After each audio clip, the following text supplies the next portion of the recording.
Okay, door hinge, door latch adjustment for good fit. It's always an issue, and these are all aftermarket parts. AMD though.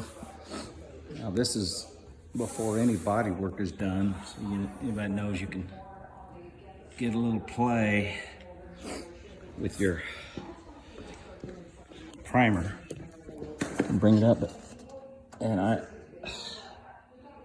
I've been doing this for, I don't know, quite a while now, and I think I've mastered, I shouldn't say mastered, I'm just gonna always learn something.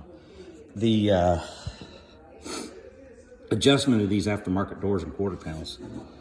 And not knowing it can be a real pain in the butt.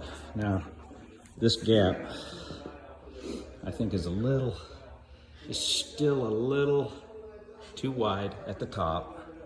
And that's what I found is common on these quarter panels. So, here's another issue with the quarter panels right here. You can't see it. There's probably a good 1/4 of an inch right there. But it just tapers out really nice down here. On this side is not too bad. I can live with that. Here's the passenger side door. I mean, it just looks really good.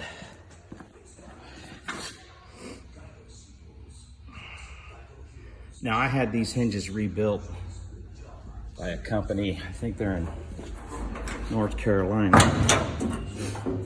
They can do it much better than I can. And I've done it all the way up until now. Now, you can't see it, but what you have to do is these aftermarket doors seem to be too far out. To get them in, you got to take the plate out, you got to knock the tab down, move it out of the way or cut it off. I cut these two off. Then you've got to move or cut or edge that edge right there with the burr thing, widen your hole.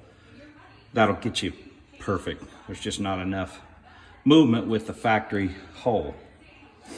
So this one particularly had to go back. The driver's side had to go out. So here's what I'm looking for. Right in, first time, nice and easy, no door rubbers. But I mean, it's a really good gap. So takes time. What I do is I'll mark these hinges. You can see my marks right there. And I just start working from there. That way I've got a starting point. And you can see a little bit better over here. I've got my marks right there, up here, same down here. Trying to keep it straight. You can see it started a little farther this way. Fine tuning it, brought it back, but that looks good for right now. Ordered the rotisserie. These past 7-8 years I've been borrowing a friend's, and we moved. So yeah, guess what? Finding a used one's kind of hard. But anyway, I'll be here next week. So I've got 5 days to grind my welds,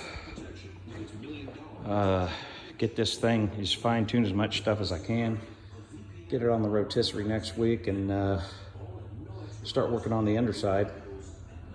Then once I get that, I can paint the underside and get the wheels on it. So another thing,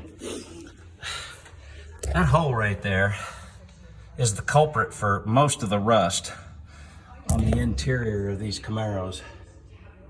So that's where the air inlet comes for your vents, right? So it just kind of travels down the top there, vent, cowl vent, goes right in there, and then it just starts coming in right there. So what I do is when I put that thing in there, I get plumber's putty, make sure it's sealed really well. That's why I haven't welded the tulip yet. So when I get it in there, I'll seal it from both sides. It should never leak again in there from there. That's what I try to strive by. You can see when you take these things apart what the problem is. But so I'll have the kick panel put on.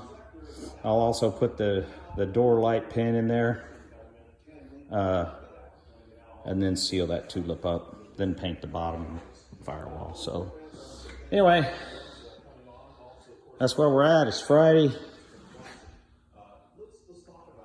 Any questions? Throw them in the remarks. Help you out as much as I can.